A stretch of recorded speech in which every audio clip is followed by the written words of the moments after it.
What's the most rewarding thing in being an officer and a boxer? Boxing is simply selfish for myself. I do it for myself. That was my therapy. I needed that. Being a cop and utilizing boxing is a different story. So for me, it's kind of pushing these kids to go to school, pushing them to have a career, not a job, a career, something you can retire off, something that you can enjoy being. People don't realize there's like over 150 units in the NYPD. You know, an instrument, if you play something well, you know how to read music, you travel the world. Being a cop, you're a cop. You got a gun, but all you're doing is being on the band. Why don't more people know about this? Why we don't know about the cadets? I was a single parent, paying rent, with my son, going to school, paying for school. I didn't know about the cadet program to pay for school and to have a job. And then you take the test and there's an entry test. There's so many opportunities out there. And it's not just NYPD. Like I said, you don't have to be. I didn't like the cops growing up. Trust me, I was one of those. I said what I said before I asked you that question. This is why we're having this conversation. I would have never thought in a million. And listen, I've been arrested too. I would have never thought I would be a cop. Believe me, I know. The same prison that I got arrested in, I go and I help out now. See how the tables turn? 360. That's why, like I said, when I first met you, I was like, "Hey, candela." Oh my God. But those are the things too. That the same incident with the kid with the Warby gun. I'm talking to him and I'm like, yo, do you realize it was just a mass shooting in a school? And you out here playing looking crazy. You would have got shot. You would have immediately been gunned down. Immediately, yeah. Finished. What do you think your mother's gonna, right now, luckily, I was able to, They would have Sean Belled them. the CEO of the precinct wanted to put him on charges. And that's the first precinct. Them niggas is, like I said, that's Soho. Them niggas is different. There's no hood cops over there, bro. And you think about everything that happens right now, a lot of people were going into Soho stealing and going into the Holland Tunnel and leaving. That's it. Yeah. You're done. That or stealing whole precinct, cars. that's all boosting and swipers and stuff And they all like that. armed. So that's the thing too. Whether it's a gun or a weapon or whatever the case is. So I try to talk, I try to reason, and I was like, listen, how you think your mother's gonna feel when she comes here? And what if you would have got shot? I would have had to tell your mother, I'm sorry for your loss. How do you think that would have made your mother feel and you were only child? Not only that, you want to go now, you see your parents working and they struggling. What age you thinking they're going to retire? Now you want to get a city job, and you can't get a city job because of Whole this. life is ruined, yeah. For a war begun. Facts. Yep. But you getting criminal charges on this. Yep. Because you guys will want it to be cute and be outside. You want to be on the gram front. Yeah. This generation is the generation that chases bullets, prison, and the casket. Nobody want to make money. No, and no, they want the easy money. They think that everything is for the street. The street don't love you. Don't even own the street. Nature owns the streets. Listen, the street don't love you. You said it right. What happens when you were incarcerated, right? How many people came to visit you after a year? See? Exactly. I say it all the time, and people think I be bugging. Like people, Even before the year. yeah. Listen. How about Rikers Island? Forget about even going up north. Yeah. Oh, that's even worse. Exactly. That's what I'm trying to tell It you. was a trip to Rikers. I went pregnant. I hate it. I mean, And listen. listen, go ahead, bro. No, I'm just. I was there. You know, I was trial ready, so I was only there for 2 weeks. But I went right up north. But yeah, just that all of that is just toxic, man. Like it's just corny, it's whack. But you know, I tell people all the time, like, you know, a lot of people think I'm front when I say this, but I'm glad it happened to me because it slowed me down, and it really showed me what life is really about. Because when I did my bid, I was in there with crackheads, with junkies, with the worst of the worst. So like, I was on tour when I had to go back to trial and, you know, fight my case and go through all the steps and stuff like that. But doing all of that time that I did, I'm like, damn, I don't belong here. This is not, and it was a harsh lesson, but it was needed because the lifestyle we live is, they say either you're dead or you're in prison. That's where you wind up. But again, I was born and raised on the Lower East Side in the projects my whole life. So that's all we know. We don't live in Beverly Hills. We don't live in Long Island in the mansions and all of that. Or have the opportunities that those people have. You know, say now I get to travel the world. It's a blessing. I travel the world for a living, and I get to see what life is really about. I know people to this day that's never left the block. Same, sad. It's very sad. You know, because they don't know any better. Like, don't you know have now so, one stamp on a passport or even have a passport. Didn't apply for a passport. Yeah, that too. You know what I'm saying? So it's like, you know, they see my Instagram page. They're like, yo, Dren, I'm proud of you. I'm this, I'm that, and that. And I just like, and I, you know, I think back and I reflect, yo, but like, I went to prison. I did all of these crazy things that y'all would never, y'all want to live my life now, but I had to go through what I went through then to get to be what I am now. You know what I'm saying? But it's wild times that we're living in, and social media just makes it worse.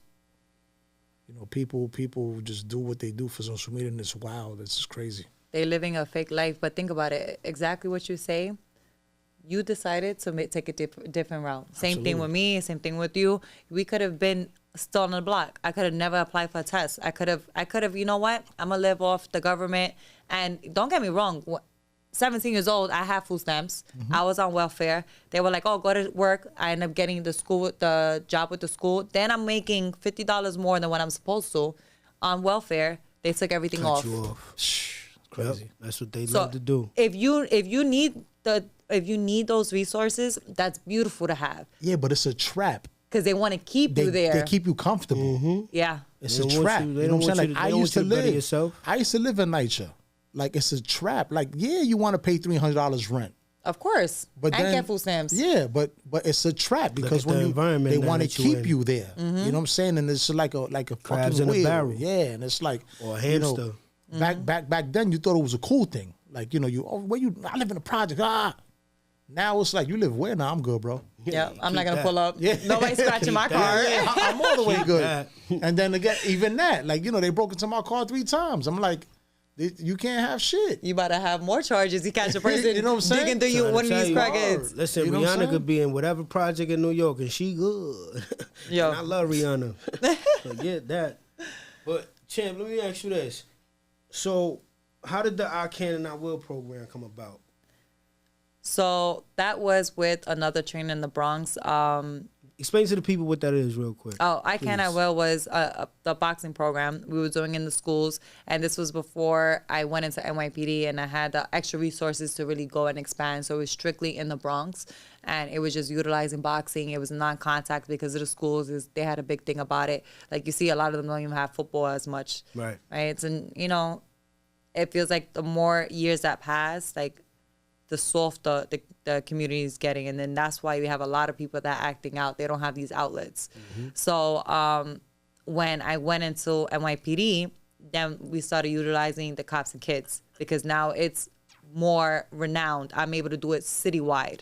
So that's something that's still dear to my heart. But now because, listen, I get used for patrol. I get used for everything. I'm going to use this department too. We got an event going on. I want the cadets. I want the explorers. I want community affairs. I want all the resources that MAPD has. The event that we had right after my fight, June 10th, there's a rock wall in St. Mary's Park. When have you seen a rock wall in St. Mary's Park? Because the department has it. Okay. We took off. I was like, I need a permit. We need the whole side, that whole half of the park. Nobody else can go there. Blue Lives Matter donated money to the catering. Kids had pizza, they had banh mi, they had rice, they had everything. So that's dope. So all the programs that you now know about, you make them activate them in the hood. Hell yeah, because that's what we need. She's the Duce ambassador at NYPD, bro. She getting them activated. Word, that's what's up. Because look, like you said, when you was trying to do that, you didn't know about the cadets. You didn't know about. So now that you're in it, you could pull those resources out. Friday Night Lights, all that stuff. Simple as what you said, a lot of people never left the block, right? We have a lot of people that I dropped out. I was making a little money and I said, I don't need it. All right. So how about you finish school? You get paid without being in debt. Your school is paid and you're getting paid on the side. And you're guaranteed to have a city job afterwards. How many people could say that from the hood? You know what? You become a cop, be an advocate. That's what I do. I have 3 kids at home. I've been around kids. I know boxers like I was coming up with in that same hood that either were shot down. I had one that he hit somebody. He got into a fight, hit somebody. The kid smacked his head on the concrete and died, and he's doing life. And he was supposed to be the new up and coming from the Bronx when we came up together. Keep your hands to yourself, man. But then again, you think about it. Again, I know this guy all my life. Yeah. Good guy, always got your back, always down for everything. It's not his fault, but you if don't you're know trying how to somebody defend yourself, gonna fall. Yeah, So it's but a if sticky he was situation. defending himself, so every time something like that happens in the schools and they say, "Oh, he's a purple, don't worry about it," I talk to him. Yo, what happened? Talk to me. Mm-hmm. Like, let me know what happened. Get it off your chest. You were defending yourself, like and 9 times out of 10 you hear, yo, they kept messing with me. Like, I didn't know what to do. So it's the breaking point. Yeah. Yeah, that reached the boiling point, and then it just popped off. No support at home. That too. You think about it too. I've had both scenarios when I was a teacher, and I did basketball for the girls. They didn't have no programs for girls, and I did that in my school. Either the parents are living off the system, never home, always hanging out, and they have to fend for themselves, or parents working 2 or 3 jobs that cannot be home. So why are sports important? Why are these activities important? Why aren't more activities like that free for our kids? Yeah, It used to be in our time. That's the craziness. It's like every year they taking more and taking more, but that's a whole political thing I don't even want to get into. But shout out to Shoo for coming out that program. You know what I'm saying? Hopefully we can get some more Shoes, and he's a problem. Yeah. I think pretty soon him and Inouye gonna have to get it on, and he might be the only one to. Inouye's a problem. He might be the first one to be able to give him a run for his money, because the Boricua he just fought, I forgot his name. He knocked him down. He was the first person to knock him down, but after that, Inouye just turned it on another level. Give me all-time boxes. Male, female, don't matter. Obviously, I'm going to shout out Amanda Serrano, Cindy Serrano to her sister, a lot of people. Let's not forget about Cindy. She was a problem. And if it wasn't for Cindy, Amanda would have not been coming up. And for their trainer, Jordan. Miguel Cotto, Tito Trinidad. But one of the main people I used to always watch was Tommy Hearns and Roy Jones. Tommy Hearns, tall, lanky guy. Hitman. He would just lace him up. This is why I was mad at your first fight, because I'm sitting here. I'm telling you, now that you mention that, that's who you are. The female version. Did you see how you started breaking her? I mean, of course you seen this rhetorical what I'm saying, but I was mad at you and I didn't even know you was hurt. I was mad at myself. I'm saying to myself, why is she just... And once you started going to the body, you wasn't throwing no uppercuts. Yo, to the my fourth thing round. was... I'm sitting here. I'm like, what is she doing? Shorty keep dipping. Then next thing you know, you just came out in that 4th round. That's why I said, bro, I don't know how she did it. Hand or toe up. Yeah. She beat the brakes out of Shorty. But you got to relax, though. I'm going to tell you that. I got to relax? Why I got to relax? Because that last fight, you was getting pissed off because of what she was doing to you. I'm looking at your face like this. She's losing this fight. Not losing it, but yeah. you losing the fight because you getting your I was also tired, too. Yeah, but your composure. No, tired just mentally not tired. Yeah. I get it. Because you wasn't taking no water. I seen what you was doing. Because I was, all right. Pissed. So my first fight, right? Long story short, we go to the fight. The girl is overweight, whatever. We go to the first round. She comes in, and right when I hit her, bing! I felt the tingle. I said, "Oh shit! I broke my hand." Ooh. So I'm still working the jab. I'm working. I threw some body shots with my good hand. So I'm catching her with the left bodies. I get back to the corner. I'm like, Jimmy, I think I broke my hand. He goes, what? I go, I think I broke my hand. He goes, so what you want me to do? You gonna fight or what? I was like, say less. Was it your power hand? Yeah. Yeah, hell yeah. My right hand. Hell yeah, that's a power. So you'll see it now still. Yeah. It's That knuckle, swollen. Yeah. So, and it was in March, bro, so it still hurts. And it was right after, and then I fought in June. So it was like one after another. Unheard of. Yeah. So I was like, so it goes to the end of the 3rd round, and the adrenaline hits in. So I start catching. I said, oh, it don't hurt? All right. So I lighten her up. That's what it is. It was a hair tie. Here we go, baby. They're letting them rip. Let's go. And these are good exchanges. Both women are landing with authority. There's a lot of leverage on these shots. Oh, she's hurt. She's hurt. Show here.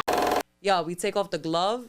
Swollen. Yo, if I show you the Un picture, chichon. yeah, Un chichon. demasiado. I know. Like it was just you couldn't see my knuckle no more. It was so swollen, and I'm like, all right, whatever. I have to go to work Monday. That Monday I had 1 day off, so it was all right, whatever. This fight, I had to work every day for this month. I was doing press conferences. I was doing boxing related with Top Rank. I was working almost 7 days a week for the whole month. I'm cutting weight. I'm doing everything. Then this girl comes in overweight. I said, nah. If you would have told me, I would have been eating. Word. We could have both did it at the same time. You know how bad I wanted a hamburger? I feel you. First of all, they both look like it when they went in the ring with you. That they, you know what I'm saying? We already, for those that do boxing, I already understand that. But you gotta relax. All right, so Respectfully, I don't want no smoke. I got a real question for you. Real. Got a real question for you. It's up to you what you want to answer this. So you sound very passionate, very dedicated to what you do with both careers. If you had to pick one, if one of the careers gave you an ultimatum, can't do both, is this or that, which one would you do? I already know what she's gonna say. I would stay with the police department. Okay. Told you. I mean, it's I said, boxing is a selfish thing for me. And it's for you. It's what you want to do. She gonna touch more people as a PD. I have the opportunity to pension, do. Yeah, but it's not even about the pension. I mean, that's beautiful. Just what you. Yeah, I mean, just the longevity and community work you do and stuff like that. Yeah, of course, the pension, everything that comes with the benefits. And a lot of people might look at cops, especially people that are from the hood. Listen, I don't like this cop. I don't mess with the police. All right, what are you doing to change that? Mm-hmm. They have building blocks for each precinct. You don't like something or you think that a cop is a problem, come to these community events. Come talk with the other cops. Right now, we have the opportunity that the tests are open. You have programs. You don't have 60 credits? Go back to school and let the department pay for it. The cadet program. Mm. Get up to your bachelor's. Or you could do like the school safety thing for 2 years, right? Or traffic, something like that. You could do that too. But then you got to do all these kids. Yeah. Now, you don't want to be traffic because you see how people drive in New York. But even at that adds up 25 and out. Mm-hmm. You don't have to work. Your parents will still be working after you retire if you do it at a good age. But still, let's have a real conversation. Like sometimes, when things happen to these cops, it's like, oh, the whatever, when they get shot, it comes with the job. You know what I'm saying? So like when these cops take this job and one of them get, we see the news, they get shot in the head or they get, look at what happened the other day. This kid on the school that shot a cop, the vest, the vest caught the bullet, thank God. But it's like, these things come with the job. So sometimes some of them don't get to retire. Yeah, but that still comes with the block too. Yep. Every day you walk out your house, there's a risk that something's going to happen. Yeah. Either you're 100%. Driving the RMP, going to a job, and a car hits you, or one of these kids that don't have a license and an uninsured car smacks into the back of your car. Yeah, so it's a lot. And regardless, you have to take advantage of every day you have. That's why, it seems like I do have a lot on my plate, but you know what? Our time here is limited. And what we do here on this earth is the rent that you pay to be here. And I know God put me here to do a certain, like I said, boxing is selfish. I've tried to give it up so many times, but I should have gave it up after my retina or my lung or my kid. But I can't. It's what you love to do. So, Champ, look, I asked you this earlier, but right now. Speak up, pull up. So, I asked you this earlier. So, how long are you going to try? Well, not try. How long are you going to be going pro? Like, I don't have an answer for that. Is there an end game, championship, and then we out? Or is there the love is going to take me where it goes, and if the flame dies out, then I'm out? I'll go as far as God allows me. Because it is, I've been doing this over 15 years. My body hurts. It's a lot. That's what I'm saying. You go through a lot. There's only 24 hours in a day. You work 80 hours a week. But you know what? I'd rather go through the struggle now than get to an age that I was like, damn, man, what could have happened? Could I have done this, or could I fought here or won this title? I don't want to think what if. Yeah, trust me, I know. And especially after every injury I had, every problem I had, I would sit in a hospital bed and think, if this is the last time I ever fought, was this enough for me?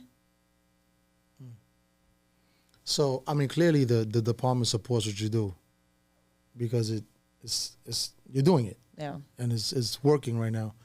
But like you said, when you broke your hand, I'm pretty sure there's legalities of that's the hand that you shoot with. So like you got to go to the range and you got to pass and you got to do things like that. I wasn't that fortunate. It was my other hand. Oh. Okay. I'm a natural lefty, but my power hand's my right. Okay. Got it. Okay. So my shooting hand's my left. I still go out on the job. But you see where I was going with it, right? Yeah. You see So what I was going that's why they don't want you to be a professional athlete. That comes with it. Yeah. But the so thing, that's where I was going with it, with the question, yeah. for me, I don't do patrol anymore unless I'm needed. But other than that, But you still have to. I still don't say nothing. It's my fault. If something happens, it's my fault. Gotcha. I have honor in what I do, Gotcha. and I don't take days off unless it's mandatory. And even before my fight, my media day and everything, I'm working maybe 17 hours a day. Or I have to, the day before my fight, I'm working the smokers with the guys. I'm running around Madison Square Garden. And then I have to hurry up and go home so I can get ready for my fight the next day. Then I have another event. Even if I'm tired, if I had a black, I didn't have nothing on my face. But even if I had anything, She wanted to. yeah, I still have to go. When I came out of the academy, I had hurt, what was that? I think I hurt my hand or my finger. And I still went on patrol. I'm not gonna make an excuse because I chose to do that. You chose, yeah. See, I know these things because again, my sister likes, we speak a lot and, we're very, very close. And one time she had to go to the range, her hand was messed up. She was like, fuck. I went to the range and I couldn't shoot. So she didn't qualify. So she had to go back like the following week. Yeah. And her shit was like pain. I mean, she qualified the next time, but same thing, she didn't. If not, it would have been a pain in the ass. And they would have took a firearm away. Yeah, yep. But on that's duty, right? Yeah. Yeah. You pushing papers and that's. So this is what I'm saying. Like, you every time you fight, you put yourself in a position to dampen your other career. It's true. But then if I don't do it, then I'm doing the same thing mentally for myself. How are you going to be in a job and you're not pursuing what you love, your passion? Yeah. If you're not happy, this job is hard. There's a lot of times that people go and they go to, it might be a DOA, and the cop is just eating there. You don't know if that person did 2 tours and have not ate or hasn't slept. And you have to eat. You have to stay awake. And you cracking a joke, even though there's a body there. But if you're constantly seeing bodies, if you're constantly seeing homicides, it goes, it will drive you crazy. There's times that I had to tell Mom, I'm sorry for your loss. And she's in shock. And for days, I hear her screaming in my head. Yeah, I mean, listen, you take, it's like a CO. You take your job goes home with you. It's just when you clock out, you don't clock out mentally. Like you're still processing things of what you saw, what you've been through, the crimes, the victims, the whole list goes on. So yeah, that's rough. Yeah, she's an empath too, so she definitely takes that with her. You know what I'm saying? How do you feel about there's like a crew of guys running around New York City now that record police officers? You know what I'm talking about? Yeah. How do you feel about the that? The same ones that take pictures of the unmarked cars and like parking on the sidewalk. What's your take on it? Have you ever been on one of those yet? I had one attempt, and I'm like, I'll just hit him with the God bless you. Have a good day. God bless. I kill him with kindness because I know my temper. That don't work. So yeah, I seen some of them and they keep on. There's just one dude that I watch and I be sending them to my sister. That Hispanic guy? Yeah, from the Bronx. He's from the Bronx. Yeah, I know who you're talking about. Yeah, his name is Good Guy Audits. He's wild, but you know what? Again, it's slippery slope. It is, but it goes both ways. It's transparency. Like some of them when they know who he is, they're like, "All right, bro, what's up?" Like, and it's cool. But the ones that don't know, they get wild. Like apple. Yeah, and it's immediately, bro. And all it is a camera. That's it. Yo, and relax. You don't have to respond. And you got a camera too. So what you even get mad for? Yeah. So it's like, you know what I'm saying. Like to me, it's entertaining. You know what I'm saying, because you get to see another side of them that everyone else don't see. Mm-hmm. It's not like he's pointing a gun at y'all. Like he got a camera, bro. You got a body camera too. So what's the? Yeah, bro. But they get crazy. Mm-hmm. And this dude, he runs around from precinct to precinct just to get that reaction. Yep, that response. And then now they went to court, and where they had to pull the signs off of the precincts, like because you can't technically record inside of a precinct. Yeah. But this dude goes in there, and they went to court, took it all the way to the Supreme Court. And they ruled that you can record in a precinct. But look what they did. They should have never did that. But you know what's the problem with that? You got victims that come in. What if they don't want to be seen? What if they... That's catch-22. No, yeah. So that's the gray area. It's like, all right, so, create privacy. what I'm saying? Take them to another room. But you're right. But you Right, have to right, go. right, There's right. only, if you think about, most of them only have one entrance. Yo, he's and if you wild. do, it's the back entrance. And it's usually the back That's for the entrance is in the perks. front too. Yeah. So it doesn't matter where you go. So you have people that don't want to be on camera. And they have, if you're out in public, you're out in public. The only problem I have with people like that is invading my space. Your personal space. Yeah, because if we are arm's length, I know if I'm here, if we were standing up and I turn my body, I know I'm touching you. Yeah. If you too close for comfort. I don't like that. You can do whatever. You can say whatever you want. I don't care. Bro, Words don't do nothing. I seen it firsthand. I seen it firsthand. Yo, this dude is and wild. it's funny, it's funny that she mentioned she gave somebody a God bless you. I don't know if you was probably too lit. You seen us almost got in a situation in front of you. You ain't see it? Or matter of fact, was that after you gave the belt? I don't know if you were standing behind me, but I got in a situation, right? You did? Yeah. Oh, no, I didn't peep that. With the family member of, all right, Danny. Remember Mm-hmm. you gave Danny the belt? So the person that I'm going to do this. We'll do it. All right, but tell me the punching chair later. Yeah, we can do that later. It's your This ain't interview. his live. No, let me shut up. Anyways, but, so Champ, what legacy you want to leave behind with boxing, with the PD and all that? I mean, it's great to be known as an athlete, but I want to be known for the impact that I left on other people. And you know what? Even at that, I don't want to be known for that. I just want to be able to have an impact on somebody. I've had people that I don't want to be like, and then I have people that is like, you know what? I want to do something like that. I needed that growing up, and it wasn't there like that, and my mom struggled, and I want to be able to be, now I take care of my mother. The best feeling I ever had. Absolutely. Yeah, After the way you didn't have that for yourself, so like you want to create that. You know what I'm saying? So that's I want to be able to do something in this world. That's it. I'm not trying to get world peace. I'm not trying to be extra. I just want to be able to help people better themselves. Would you want your kids to be on the job? I mean, as a mom, hell no. But as a cop myself, with the opportunities, knowing that it's there, we already speak about it. Even my youngest, they're gonna do military reserves. They're gonna go to college. They're gonna have 2 pensions. You want to play sports? Military, PD, FDNY, they all have sports. So once you're in this world, you realize, and you're able to see what you can do. Because my son already, like a lot of people, like, oh, hit it up my husband. Oh, we want to work with your kid. My kid ain't nobody. He just had 4 fights. And it just so happened each of them were in the finals, but they think because, oh, that's my son, or he's so big for his age, 15, 6'1", and he's doing stuff. 15, 6'1"?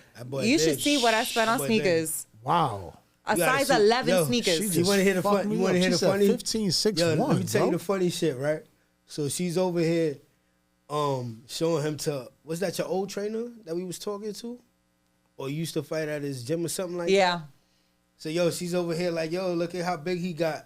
He over there with this face like he grown. Like he grown and all that, but the nigga's a solid killer. Yo, but see, like, yo, kids like he that. He know. I'm like, yeah. Kids like that is, and are they still in the Bronx? No, my son was the only one that grew up in the Bronx. Okay. And he used to have to walk to school sometimes by himself too. And the whole block looked out for my kid. Yeah, Oh, that's what's up. Because they knew what I was doing. They knew that, I gave back to the community too. I've been Does trying he to look give back. 15 or he's one of those 6'1" that look? He looked like he's 19 or 18. Yeah. And See, he has a face too. that could be scary sometimes. He look like because he definitely 19. my nephew he's up there. He's like tall like that, and it's like, sometimes these cops don't. It's not a grown man, bro. It's a little kid, but because of that height, they might feel intimidated. Yeah, for sure. So, But then it comes off how you speak to someone. absolutely. Because I'm always that determines when you do that. The way you set the tone determines how the whole outlook is gonna happen. This is not an excuse, but I've spoken to kids in the gym too. Is like when you get stopped, right? If they're not de-escalating it, you have to be a little mature and show them how to be treated. Absolutely. Because at the end of the day, you have to realize the situation you're in. And sometimes we spoke about this earlier, if you don't have a Metro card, or you're gonna hop and you see a cop there, listen, I'm having a hard day or whatever. It's courtesy. They'll do it. They'll 9 times out of 10 they'll do it. It's a respect thing. Yeah, But it's courtesy. Yeah. that cop has been there for 6 hours, and every time somebody passed, he was like, yo, fuck you, or suck my, right? Yeah. So that's frame of mind. How much you want to help? Like at the end of the day, even though you shouldn't take anything personal. You gotta be human though, because that got nothing to do with you. If nobody put their hands on you, they can say whatever they want to. But it gets tiring. The Listen, hate. Of course, energy, but energy comes with it. It comes with that uniform. Yes, every it time comes you with walk it. in. So So already that's signed up supposed for to it. be embedded in your brain. Like, listen, this is a possibility of every day that I wear this uniform. I can't go. Well, let me not say that.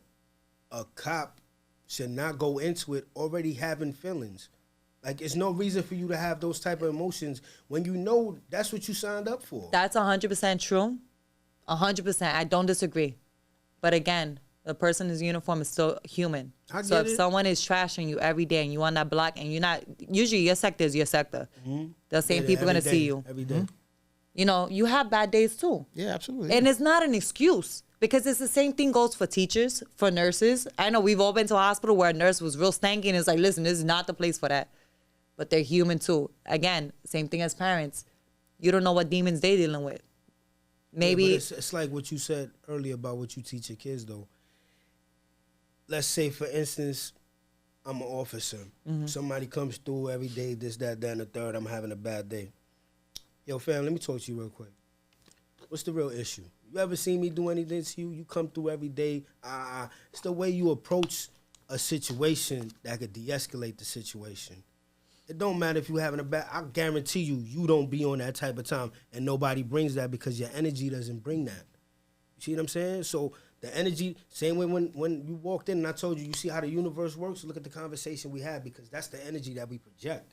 And it's a lot of times that these officers project a different type of energy, and that's why they get what they hand called for. You just got to know how to adapt. Once again, a lot of these people don't know how to speak. And that be their downfall as an officer. They could be a great officer, but just for the simple fact that you already having a preconceived notion of who the person that I am. So you already have a different disposition. So now you add that with words because I already feel your energy. Now the words match it. Now, if you don't get a person like me that's just gonna sit here and be like, yo, my brother, God bless you. It's not even that serious. You know what I'm saying? You have a blessed day, whatever. Even though I'm really disrespecting you with saying that. Yeah. You understand what I'm saying? But at the same time, I'm giving you the courtesy to be like, yo, listen, brother, it's not even that serious. You understand what I'm saying? Just because you're a different shade than me and we come from two different walks of life, we still bleed the same. It's not even that serious. But you're going to make it serious. You understand what I'm saying? It's just like when Kay was telling you earlier, when he goes to the neighborhoods and all that, he's trying to tell these officers, yo, listen, just give me a second. Let me try to diffuse this. And then y'all do what y'all do after that. Yeah. But that's a good scenario. Yeah. A lot of these officers not trying to hear that scenario. But again, one of the main thing I've always said is how you come off, how you speak. And again, we're all human. So even if I catch myself getting pissed off, I'll tap out, yo, handle that. I can't right now. Because I'm not going to put myself in jeopardy and I'm not going to escalate the situation because I know how disrespectful I can be. Because again, you're human. Yeah. But it goes the same way. There's people that I've collared, I've arrested, and they wilding out. And I'll be like, listen, you hungry? If you let me fingerprint you, I got you. You got to use the bathroom. I'll take you. It's not a problem. I'll get you something to eat. Give me a minute. Because all this yelling, rah-rah, you getting other people worked up in the cells is not going to help. And the faster I finish this, because the process, It's forever.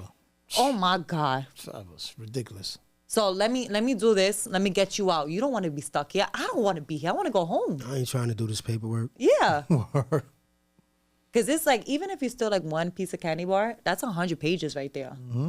You handwriting it, and then you putting it in the computer. Listen, I'm sure now it's a lot faster because of all the technology. But back then, when everything was manual and No, it was typewriters easier back then. Yeah, Yeah, you got to it's write it. a Then you got process, yeah. Then you got to. A lot of people don't got this. They got Nah, this. Look, but- nah, but- bro, look, bro. It's a lot more paperwork. This ain't these dudes doing all this. We talking about one finger dudes in these joints. One bro. day, we're gonna take a little field trip. I'm gonna show you if you do something as simple as steal a candy bar from the store, how much that paperwork I have to do for you. that's ridiculous. Nuts. And then the thing too, you think about it. Each block, right? Say you do a regular block, 10 buildings a block, right? How many units are each building? Maybe 50, right? So we're gonna say 500 people in one block, right? Just to play devil's advocate. 500 plus the 3 other blocks, that's only 2 people covering it. Now, you have maybe 5 other sectors, and every precinct is low now.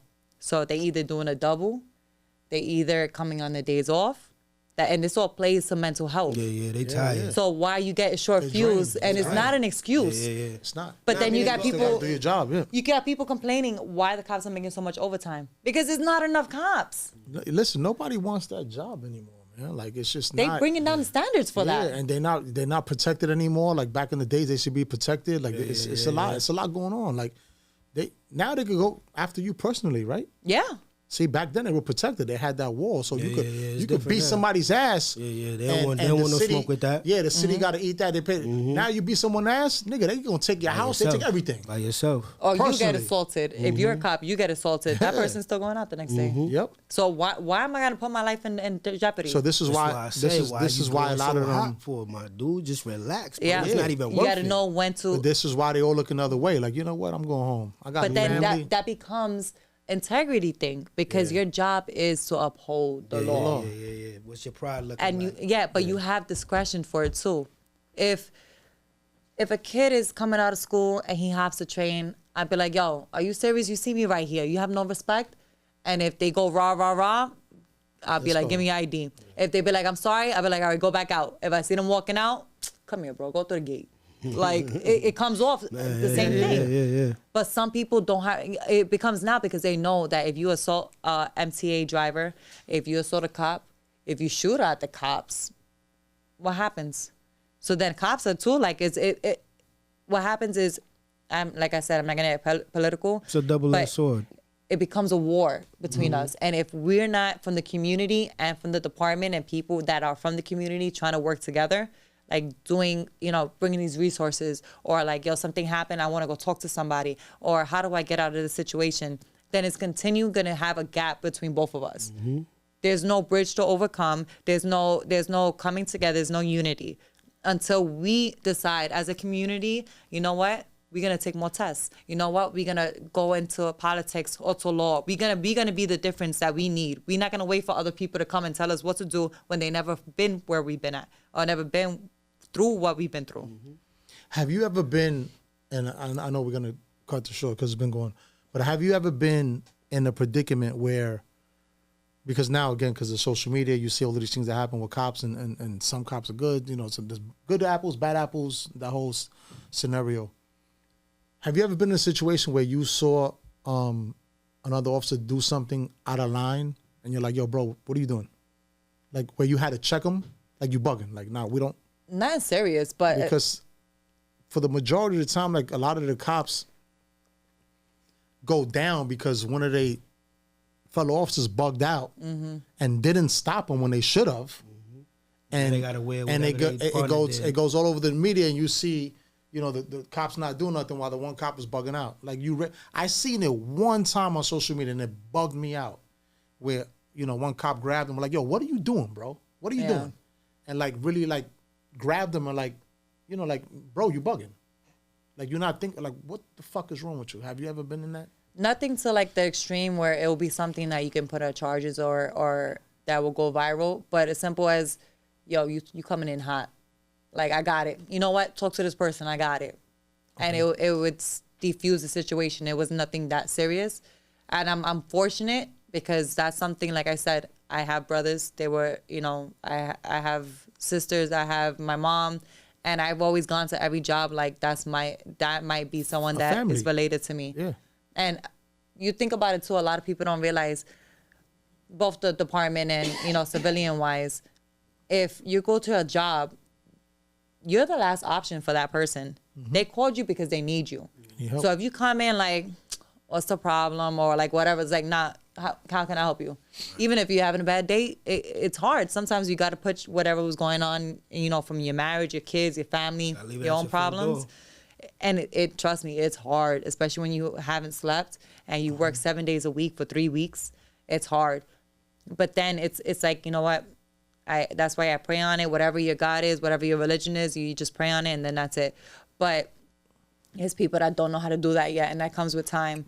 And we have to remember the same thing with the victims or the people that call on us.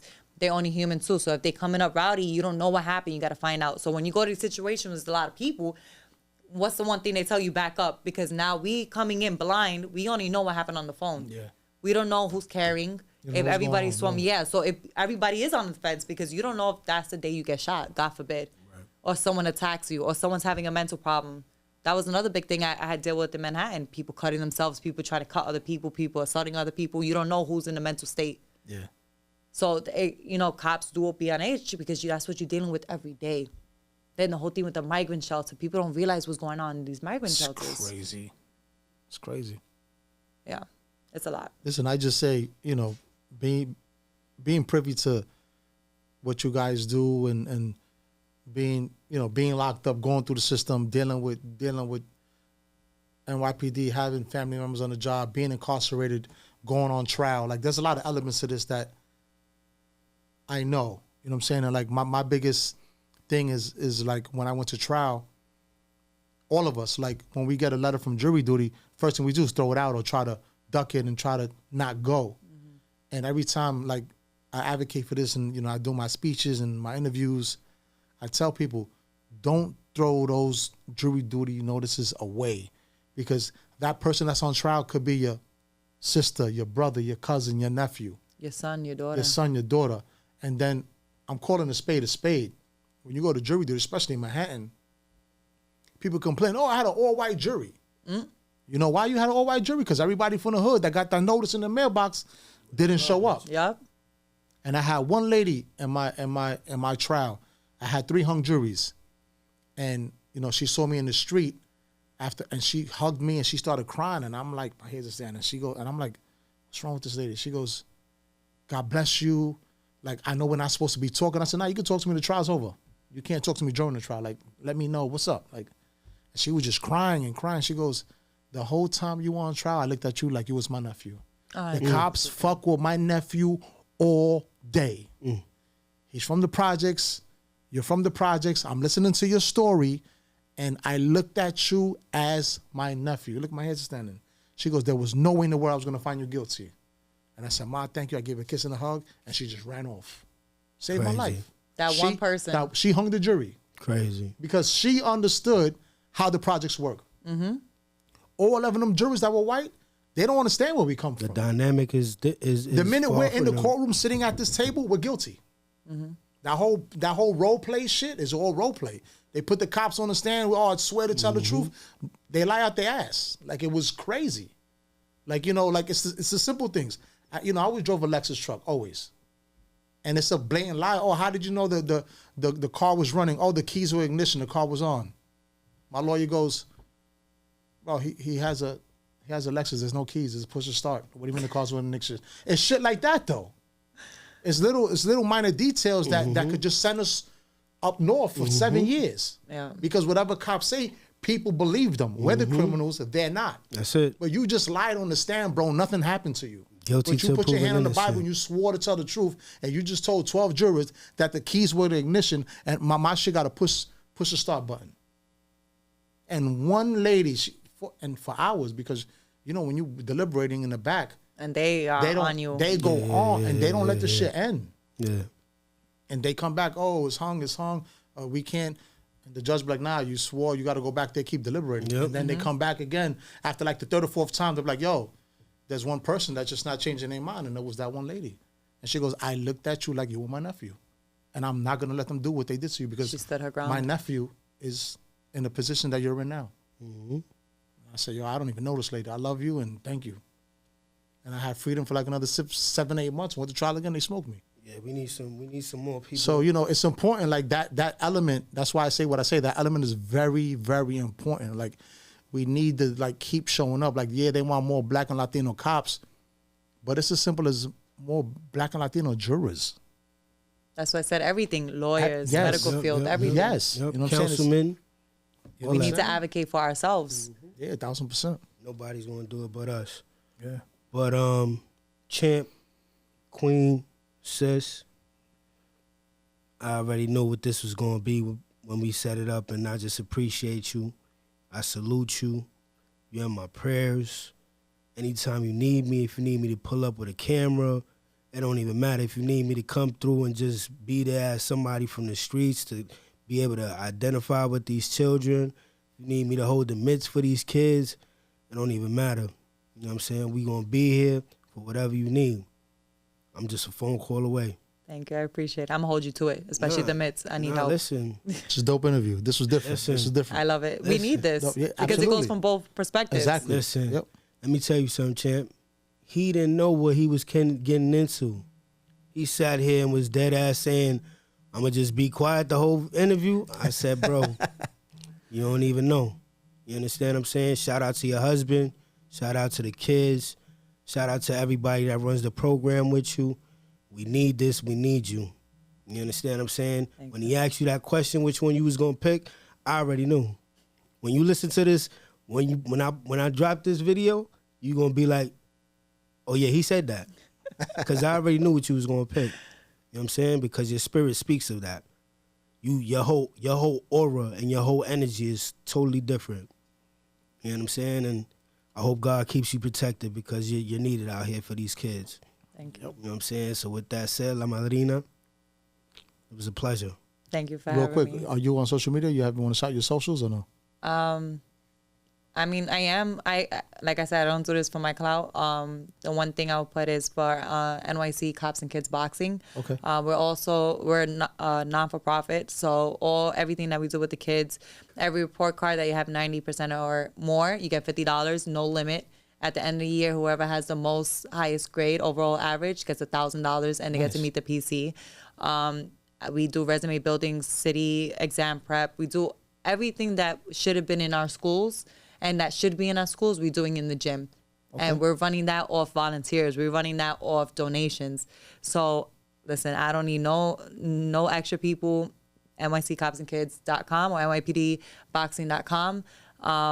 And we're just doing it for the kids. Amen. And with that, Coastal Chronicles is out. Peace. This is dope. It's different. I know.